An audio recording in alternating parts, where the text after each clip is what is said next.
చేయడం జరిగింది.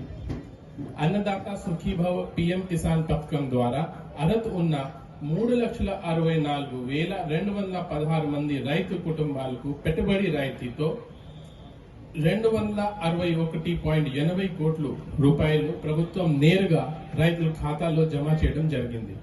కౌలు రైతులు పంట రుణాలు అందించేందుకు జిల్లాలో 22,503 కౌలు కార్డు మంజూరు చేసి వీరిలో 2,521,290 ఈ సంవత్సరంలో పూర్తి చేయటగా చర్యలు చేపడుతున్నాయి.